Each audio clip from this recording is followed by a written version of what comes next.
किया था कि साथियों, मैं मधुबनी में चुनाव लड़ने नहीं आया हूं। मैंने कहा था मैं चुनाव लड़ने नहीं आया, मैं मधुबनी में चुनाव जीतने आया हूं।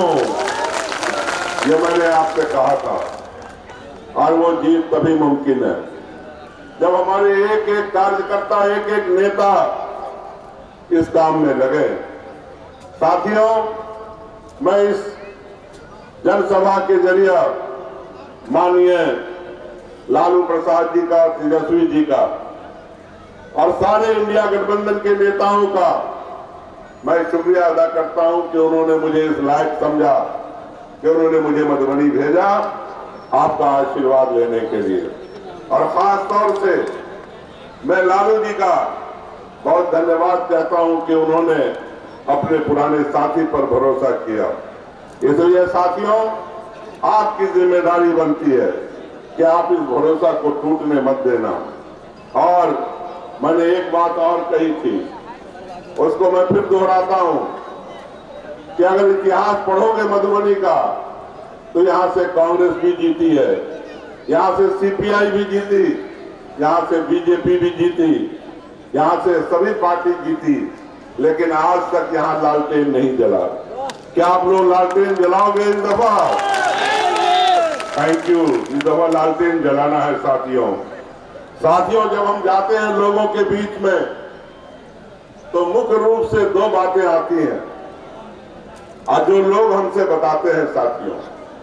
एक तो 15 साल से यहां कमल पे बटन दबता रहा, कमल पे बटन दबता रहा। 40 करोड़ चूतियों का भारत है। आप कहिएगा क्यों? उसमें हम भी आता है।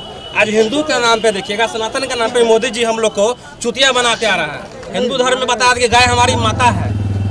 बदनाम तो मुस्लिम यहाँ ऐसे ही है गाय काटने के लिए। गाय काटने के नाम पे जो देश की सबसे बड़ी कंपनी है, जो पूरे वर्ल्ड में चौथा नंबर पे बीफ सप्लाई में, उस कंपनी से 250 करोड़ का चंदा लिया मोदी जी। और वो आके ज्ञान हमें देंगे कि गाय हमारी माता है। अरे वो लोग माँ तक को बेच देता है। गाय माता है ना, उसको बेचा ना, गाय के नाम पे बेचकर वोट मांग रहा है ना। 140 करोड़ चूतियों के भारत, उसमें हम भी आते हैं, सब जायज है। और लड़ाई जो भी है सर, वो संविधान बचाने का और संविधान खतरे का लड़ाई है। क्योंकि आज के दौर में स्टेट ओबीसी का जो भी हक अधिकार मिलता है वो संविधान से मिलता है। और जितने में हमारे महिला है देखिएगा, वो सब धर्म के अफीम की तरह नशा पी चुकी है। संविधान में कितना आर्टिकल बना है उसके सुरक्षा के लेके, उसके सुझाव के लेके, उसके बचाव के लेके उसको जानकारी नहीं है। लेकिन साल में कितना पर्व होता है, कौन दिन कौन पर्व होता है, हर एक दिन उसको याद है। कहाँ से उसको न्याय मिलेगा? मोदी जी कहते कोई जो है जो संविधान जो है खतरे में नहीं है, ये सब जो है चोर नहीं है सर। मोदी जी का भी एक ही चीज है, एक ही चीज है, एक ही फंडा है मोदी जी का कि पैसा दो धंधा लो, पैसा दो धंधा लो। उसके लिए कुछ भी बेचना पड़े हमको बेच लो, मैंने नहीं रखता है। पैसा दो धंधा लो, ठीक है। लोकतंत्र सर, प्रधानमंत्री पोस्ट का कोई गरिमा है कि नहीं है? एक मुखिया का पोस्ट का गरिमा हो तो प्रधानमंत्री है, पूरे देश के मालिक है वो, और उसकी बात का कोई वैल्यू नहीं होता है। कहीं भी कुछ भी बक देता है। भाई आप क्या वर्ड निकाल रहे हैं, उसका रिएक्शन क्या होगा देश में, उससे इफेक्ट क्या पड़ेगा देश में, समाज पे या जाति पे, धर्म पे, उसका कुछ जानकारी है? रोड शो कर रहे हैं प्रधानमंत्री। आप अब इसी से अंदाजा लगा सकते हैं सर। 400 पार को नारा ठोकते हैं, उसका पतलून गिला हो चुका है। बिहार में बीजेपी वाले कहते हैं 400 पार, जितना ही कुब्बत है नीतीश जी के आगे पीछे का तेल लगाते हो। अकेले चुनाव लड़ लो ना।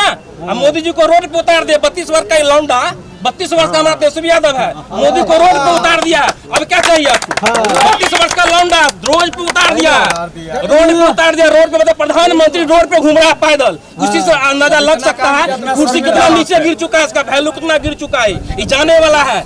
ये जो कह रहे थे पिछले बार जो 39 में 39 लाए थे, इस बार 40 में 40 बार मीटिंग के साथ कह रहे हैं वो लोग। सर कितना बार मीटिंग किया, सब कुछ तो उसी का है, सब कुछ तो सारा सिस्टम सर उसी का है। जो भी कुछ बचा हुआ है इसलिए कर रहा है कि 400 पार होगा तो संविधान में संशोधन कर आराम से कर सकता है। अभी उसकी औकात नहीं है, वो संविधान में संशोधन कर पाएगा। लेकिन 400 पार आ गया तो संविधान में संशोधन करके जितना स्टेट ओबीसी का जो अधिकार आरक्षण है उसको वो खत्म कर देगा। आसर में ज्यादा भूमि पासवान है, आरक्षण है, आरक्षण में लिखा है कि पासवान का भी बेटा डीएम बन सकता है, इसलिए हम लोग बनते हैं। नहीं तो कोई भगवान का औकात नहीं जो हमको चपरासी बना दे। तो हम लोग इस बार हिंदू मुस्लिम भगवान के नाम पे वोट नहीं देंगे। हम लोग युवा हैं, पढ़े लिखे बेरोजगार युवा हैं। किस चीज पे वोट कर रहे हैं? वोट देंगे बेरोजगारी पे, महंगाई पे, विकास पे जो काम हो रहा है उसमें हम लोग वोट देंगे। इस बार हम लोग धर्म काल में नहीं आएंगे। धर्म काल में जो आएगा वो कुटाएगा, चाहे कोई रहे।